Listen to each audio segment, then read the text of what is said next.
প্রিয় দর্শক, রাষ্ট্রপতি মোহাম্মদ শাহাবুদ্দিন সাহেবের যে পদত্যাগ, এটা এখন সময়ের ব্যাপার। গত 2-3 দিন ধরে কানাঘুষা শোনা যাচ্ছিল এবং আমি যতটুকু জানি এবং খুবই নির্ভরযোগ্য সূত্র থেকেই আমি জেনেছি যে 2-3 দিন সময় ম্যাক্সিমাম, এটা যে কোনো সময় উনি পদত্যাগ করতেছেন।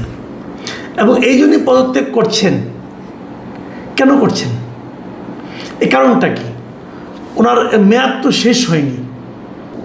উনি রাষ্ট্রপতি হিসেবে নিয়োগ পেয়েছিলেন 2023 সালের 24 এপ্রিল। সেই হিসাবে 2028 সালের এপ্রিলে ওনার মেয়াদ শেষ হওয়ার কথা, আর এখন চলছে 2026 সালের জুলাই মাস।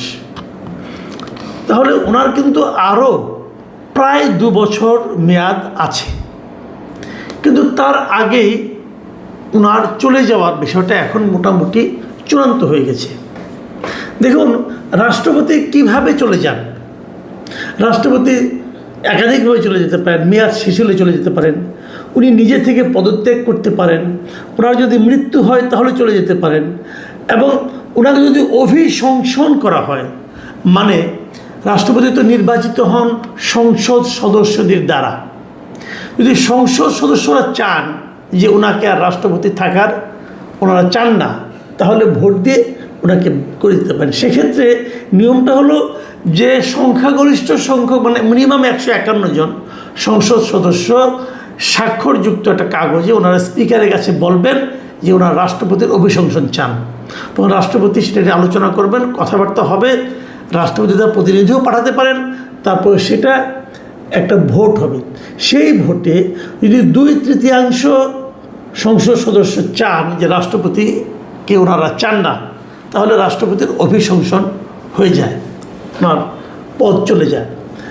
আরেকটা পদ্ধতি আছে, যদি রাষ্ট্রপতি শারীরিকভাবে অক্ষম হন, যদি মানসিকভাবে ওনার অসুস্থতা ধরা পড়ে, এ সমস্ত কারণেও ওনাকে সরিয়ে দেওয়া যেতে পারে। তো শাহাবুদ্দিন সাহেব কীভাবে যাচ্ছেন? শাহাবুদ্দিন সাহেবকে অভিশংসন করা হবে এটা নিশ্চয়ই উনি চান না, আমি যতটুকু বুঝি চান না। এবং আমি এটাও বুঝি ওনার সঙ্গে সরকারের সম্পর্কটা একেবারে দা কুমড়ার মতো নয়। উনি আসলে নিজে থেকেই পদত্যাগ করতে চাচ্ছেন, পদত্যাগ হয়তো করবেন। উনি এর আগেও একবার বলেছিলেন যদি এই সরকার তাকে রাষ্ট্রপতি হিসেবে না চায় তাহলে উনি থাকবেন না। মানে এটাই স্বাভাবিক, কারণ উনি ঝগড়াঝাটি করে থাকতে চাচ্ছেন না, উনি মান সম্মান নিয়ে যেতে চাচ্ছেন। এখন যদি মান সম্মান নিয়ে উনি যেতে চান তাহলে তো কোনো সমস্যা নেই, উনি যেতেই পারেন, উনি নিজে থেকে পদত্যাগ করবেন, তারপর বিএনপি আরেকজনকে বানাবেন। আর যদি উনি পদত্যাগ না করেন, ধরা যায় বিএনপি চায় কিন্তু উনি পদত্যাগ করতে চাচ্ছেন না, তখন কী হবে? অভিশংসনের আয়োজন করা হবে, আরও কিছুদিন চলবে এবং একটা সম্পর্কটা তিক্ততার পর্যায়ে পৌঁছবে। সেটা হওয়াটা স্বাভাবিক না। সবচেয়ে ভালো হতো যদি বিএনপি তাদের এই প্রথম 5 বছর, রাষ্ট্রপতির 5 বছর, মানে 2028 এপ্রিল পর্যন্ত এই রাষ্ট্রপতিকে রেখেই দিতেন। আমি পার্সোনালি মনে করি এই কারণে যে আসলে আমাদের রাষ্ট্রপতির তেমন কোনো ক্ষমতা নাই। যতটুকু ক্ষমতা আছে এই রাষ্ট্রপতি সেই ক্ষমতার কিছুই এই বিএনপি সরকারের বিরুদ্ধে প্রয়োগ করেন নাই। বিএনপি সরকার যা যা বলেছেন উনি তাই করেছেন। এমনকি জাতীয় সংসদের রাষ্ট্রপতি যে প্রথম ভাষণ, সেই ভাষণেও কিন্তু উনি বিএনপি যেভাবে চেয়েছেন সেভাবেই দিয়েছেন। এবং সেখানে তাকে যারা রাষ্ট্রপতি বানিয়েছিল, যে সংসদ, মানে শেখ হাসিনার সংসদ, সেই শেখ হাসিনার সমালোচনা কিন্তু ওখানে করেছেন। আজীবন আওয়ামী লীগ করা এই ভদ্রলোক, যদিও রাষ্ট্রপতি হওয়ার সঙ্গে সঙ্গে তার কোনো দলীয় পরিচয় থাকে না, সে কারণে তারপরেও কিন্তু উনি এটা করেছেন। এটাকে আমি খুবই পজিটিভভাবেই দেখি, কারণ বিএনপির সাথে তার সম্পর্কের যে একটা পজিটিভ একটা চেহারা, এটা এই ঘটনার মাধ্যমে প্রকাশিত হয়েছে। সে কারণে আমার ধারণা ছিল যে বিএনপি ওনাকে রেখেই ওনার মেয়াদকালটা পূর্ণ করতে দিবেন। এতে বরং বিএনপির উদারতার একটা প্রমাণ আসত। বিএনপি যে আসলে একটা গণতান্ত্রিক ধারা অব্যাহত রাখতে চায় সেটা এখানে প্রমাণিত হতো। বিদেশে অনেক উদাহরণ আছে, যেমন আমি একটা ছোট্ট উদাহরণ দিয়ে বলি যে ভারতে কংগ্রেসের সর্বশেষ রাষ্ট্রপতি ছিলেন প্রণব মুখার্জি। 2014 সালে যখন নাকি বিজেপি গভর্নমেন্ট আসে, তখনও কিন্তু প্রণব মুখার্জির মেয়াদ শেষ হয় নাই।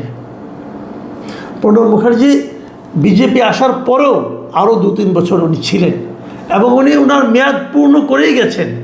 ওনাকে চাইলে কি বিজেপি অপসারণ করতে পারতো না? পারত। ওনাকে ওই যে চাপ দিত, প্রণব মুখার্জি নিজেও চলে যেতেন, কিন্তু তা কিছুই করেননি। বিজেপি ওনার সঙ্গেই সংসার করেছেন বলবো আর কি। এবং উনিও বিজেপিকে বিব্রত করার মতো তেমন কিছু করেননি, কারণ রাষ্ট্রপতির পদটা হয় সাধারণত অরাজনৈতিক। অরাজনৈতিক এই অর্থে তিনি যে দলই করুন না কেন, যেই মুহূর্তে উনি রাষ্ট্রপতি হবেন সেই মুহূর্তে উনি দলের সঙ্গে সম্পূর্ণ সম্পর্ক ছিন্ন করে তারপরে এখানে আসবেন। এটাই নিয়ম, বাংলাদেশেও এটাই নিয়ম। তো সেই হিসাবে শাহাবুদ্দিন সাহেব একজন অরাজনৈতিক ব্যক্তি। কিন্তু আমরা দেখলাম যে বছর না পেরোতে, মানে 6 মাস পার না হতেই বিএনপি ওনাকে আর সহ্য করতে পারছেন না। কেন পাচ্ছেন না? যতটুকু আমি জেনেছি বিভিন্ন সোর্স থেকে, অনেকগুলি কারণ আছে। মূল যে কারণটা আমি মনে করি সেটা আমি একটু পরে বলছি, আমি ছোটো কারণগুলো এক বলি। বিএনপির দলের মধ্যে ওনাকে নিয়ে আপত্তি উঠেছে। তারা আর চাচ্ছেন না যে শাহাবুদ্দিন সাহেব রাষ্ট্রপতি হিসেবে কন্টিনিউ করুক, যে কারণে দলের যিনি মানে চেয়ারপারসন আছেন তিনিও দলের যারা সংখ্যাগরিষ্ঠ মতামত যেগুলো আছে সেই মতামতকে অনার করতে চাচ্ছেন। এটা একটা বিষয়। বিএনপির অনেক কেন্দ্রীয় নেতা যা অনেকে আশা করছেন তাদের মূল্যায়নও ঠিকমতো হয়নি, অনেকে ভাবছেন তাদেরকে রাষ্ট্রপতি করা যেতে পারে। বিএনপিতে অনেক দিন ধরে অনেকেই করছেন, তারাও তো একটা কিছু প্রতিদান চাইবেন। তো সেখান থেকেও রাষ্ট্রপতি পদের জন্য কিছু প্রার্থী আছেন, তারাও ভাবছেন যে এই রাষ্ট্রপতি থাকলেও তো আমি আরও 2 বছর, আমাদের কোনো চান্স নাই। ওই চান্সটাও ওনারা নিতে চাচ্ছেন। আরেকটা কথা যেটা শুনেছি সেটা হলো যে জামায়াতে ইসলামও নাকি এই রাষ্ট্রপতি কন্টিনিউ করুক, এটা চায় না। এটা তো তারা অনেক আগের থেকে চায় না। জামাত, এনসিপি অনেক দিন ধরে তারা চায় না। এনসিপি তো রীতিমতো আন্দোলন বন্ধ করেছিল রাষ্ট্রপতিকে নামিয়ে দেওয়ার জন্য অন্তর্বর্তীকালীন সরকারের সময়। সেটা সম্ভব হয়নি বিএনপির কারণে। তো কোনো পলিটিক্যাল পার্টি ওনাকে রাষ্ট্রপতি হিসেবে থাকুক এটা চায় না। কেবল বিএনপি, বিশেষ করে তারেক রহমান চাইতেন বলে উনি এতদিন ছিলেন। এখন যদি রাষ্ট্রপতি পদত্যাগ করেন তাহলে উনি কী কারণ দেখিয়ে পদত্যাগ করবেন? যেহেতু শুনেছি যে উনি নিজের স্বাস্থ্যগত কারণ দেখিয়ে পদত্যাগ করবেন। স্বাস্থ্যগত কারণটা কী হতে পারে?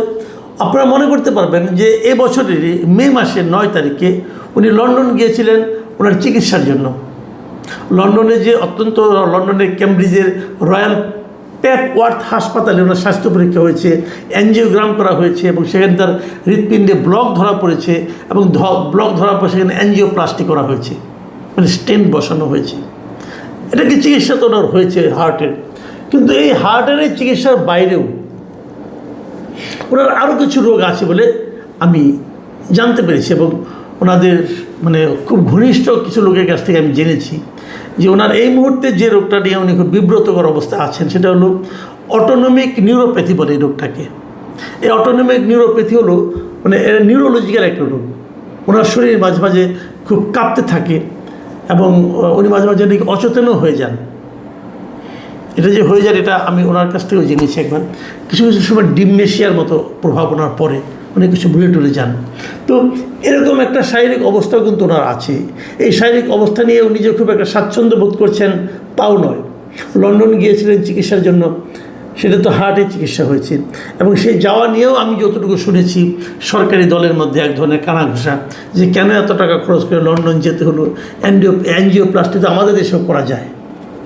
তো এটা নিয়ে উনি বিব্রত যে উনি রাষ্ট্রপতি হিসেবে গিয়েছেন, সেটা নিয়ে কানাঘুষা হচ্ছে, ওনার জন্য তো বিব্রতকর।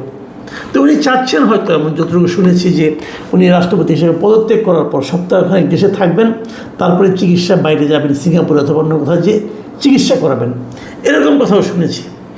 যাই হোক, মোদ্দা কথা হচ্ছে আমরা আমাদের রাষ্ট্রপতি শাহাবুদ্দিন আহমেদ সাহেবকে হয়তো আর পাচ্ছি না। আমাদের জন্য উনি ছিলেন আমাদের দেশের 22তম রাষ্ট্রপতি। আমরা 23তম রাষ্ট্রপতির জন্য অপেক্ষা করব। কিভাবে হবে এইটুকু বলে শেষ করি আলোচনাটা। যেটা হবে, প্রথমত যেটা হতে পারে যে উনি চলে যাওয়ার পর আমাদের যিনি স্পিকার আছেন তিনি ভারপ্রাপ্ত রাষ্ট্রপতি হবেন, উনি রাষ্ট্রপতি হিসেবে দায়িত্ব পালন করবেন। তারপর হয়তো একটা নির্বাচনের মাধ্যমে একজন স্থায়ী রাষ্ট্রপতি নিয়োগ করা হবে। এরই মধ্যে বেশ কয়েকজনের নাম শোনা যাচ্ছে তালিকায় যারা আছেন যে কাদেরকে করা হতে পারে। এবং খুব বিস্ময়কর হলো বেশ কয়েকজন পলিটিশিয়ানের পাশাপাশি একজন আমলার নাম শোনা যাচ্ছে। মানে আমি এতে খুবই হতাশ এবং বিস্মিত হয়েছি। এবং সে আমলায় এখনও উনি কিন্তু মন্ত্রী পরিষদ সচিব হিসেবে কাজ করছেন, ডক্টর নাসিমুল গনি। ওনার খুব একটা সুনাম আমি শুনিনি, রাজনৈতিকভাবে যে ওনার খুব একটা সুনাম শোনা গেছে এটা আমি শুনিনি। বরং হিজবুত তাহরিরের সঙ্গে, নিষিদ্ধ সংগঠন, তার সঙ্গে ওনার একটা সম্পর্ক ছিল বলে এক ধরনের কিন্তু আলোচনা আছে। তো তাকে শোনা যাচ্ছে উনি নাকি জামাতের পছন্দ, অথবা উনি নাকি যুক্তরাষ্ট্রের পছন্দ, এই ধরনের কিছু কথা আকাশে বাতাসে শুনি আর কি। তো এটা যদি হয়, বাংলাদেশে কোনো কিছুই অসম্ভব না, এটা সব সম্ভবের দেশ। যদি এটা হয়, আমি মনে করি এটা বিএনপির জন্য হবে খুবই ঝুঁকিপূর্ণ একটা কাজ। কারণ বিএনপি এরই মধ্যে বেশ কিছু কাজ করেছেন, বিশেষ করে ওনার পররাষ্ট্রমন্ত্রী নিয়োগ করাটা, এই ডক্টর খলিলকে, এটা নিয়ে কিন্তু বিএনপিকে এখনও হয়তো কিছু টের পাচ্ছেন না। দেখবেন সামনের দিনগুলিতে এটা নিয়ে বড় একটা প্রশ্নের মুখে বিএনপিকে পড়তে হবে। আর যদি নাসিমুল গনিকে করা হয় রাষ্ট্রপতি, তো সেটা একটা ভয়ঙ্কর পরিণতি পাবে বলে আমার মনে হয়। আবার এমনও হতে পারে সরকার যদি মনে করে ভয়ঙ্কর পরিণতি হোক, আমরা চ্যালেঞ্জটা গ্রহণ করলাম, তাও হতে পারে তারা চ্যালেঞ্জ গ্রহণ করলেন।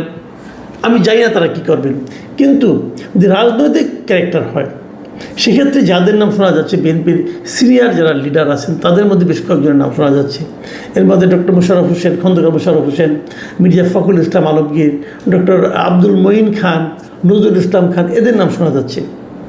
এদের মধ্যে এই চারজনের মধ্যে কাকে করা হবে আমি জানি না ঠিক। কিন্তু আমি ব্যক্তিগতভাবে মনে করি এদের মধ্যে আমার কাছে মনে হয় যে যাকে বানালে সব দিক দিয়ে ভালো হতে পারে, মানে এটা আমার পার্সোনাল চয়েস, এটা মানতে হবে। আবার দেখলাম মাহবুব কামাল ভাই, আমাদের একজন সিনিয়র সাংবাদিক, উনি ডক্টর মাহবুবুল্লাহর নাম বলেছেন যে তাকে বানালো নাকি ভালো হবে। তো হতে পারে, যে কাউকে হতে পারে।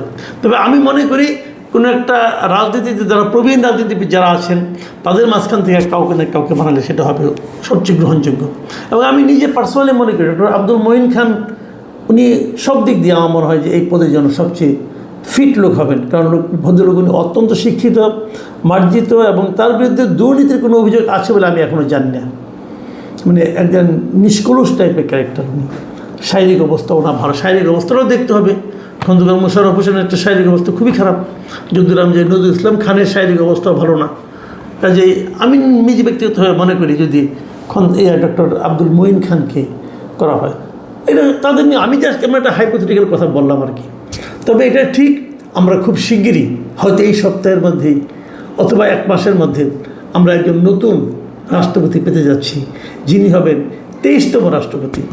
এখন যে প্রসঙ্গটা বলে শেষ করব, যে কথাটা শুরুতে বলতে চেয়েছিলাম, যে শাহাবুদ্দিন সাহেবের বিদায়ের মূল কারণটা কি? ওরা কিন্তু বিএনপি 6 মাস সহ্য করলো, আর কেন সহ্য করতে পারছে না। আমার যেটা মনে হয় সেটা নিয়ে আপনাদের সঙ্গে একটু আমি মত বিনিময় করতে চাই। সেটা হলো, আপনারা দেখেছেন কিছুদিন আগে আওয়ামী লীগের সভানেত্রী শেখ হাসিনা বলেছেন যে উনি ডিসেম্বরে দেশে আসছেন। এখন উনি ডিসেম্বরের আগে দেশে আসছেন। এখন ডিসেম্বরের আগে মানে যে কোনো সময় উনি আসতে পারেন, অথবা আসার চেষ্টা করতে পারেন, অথবা আশা নিয়ে নানা ধরনের আলোচনা হতে পারে। এই যে আওয়ামী লীগের ফিরে আসতে চাওয়া, আওয়ামী লীগ সভানেত্রী ফিরে আসতে চাওয়া, এটা নিয়ে কিন্তু বেশ কিছু ঘটনা ঘটেছে। ভারতের ভূমিকা এখানে কি? ভারত হঠাৎ করে কেনই বা তাদের অত্যন্ত প্রভাবশালী একজন মন্ত্রীকে আমাদের এখানে হাই কমিশনের ওখানে পাঠালেন, মিস্টার দীনেশ ত্রিবেদীকে, সেটা নিয়েও এখানে আলোচনা হচ্ছে। এই সমস্ত আলোচনার মধ্যে যতদূর আমি শুনতে পেরেছি, জানতে পেরেছি, যে বিএনপি প্রেসিডেন্ট হিসেবে শাহাবুদ্দিন সাহেবকে নিয়ে আর ঝুঁকি নিতে চাচ্ছেন না। উনি মনে করছেন যে ওই আশার সঙ্গে উনি যদি প্রেসিডেন্ট হিসেবে যখন থাকেন, তখন এই ব্যাপারটা সব মিলিয়ে বিএনপির জন্য একটু ঝুঁকিপূর্ণ হতে পারে। তাহলে কি শেখ হাসিনার সেই ঘোষণা, সেটাই শাহাবুদ্দিন সাহেবের বিদায়ের জন্য মূল কারণ হয়ে দাঁড়ালো? আমরা বলতে পারবো না, কারণ এগুলি কোনো প্রমাণ নেই। তবে আলোচনাটা কিন্তু এভাবে অগ্রসর হতে থাকবে। প্রিয় দর্শক, যেটাই ঘটুক আমরা অপেক্ষা করি। কিন্তু আমি ব্যক্তিগতভাবে আগেই বলেছি যে গণতান্ত্রিক ধারা অব্যাহত রাখাটাই সবার জন্য সম্মানজনক হতে পারত। আপনারা ভালো থাকবেন।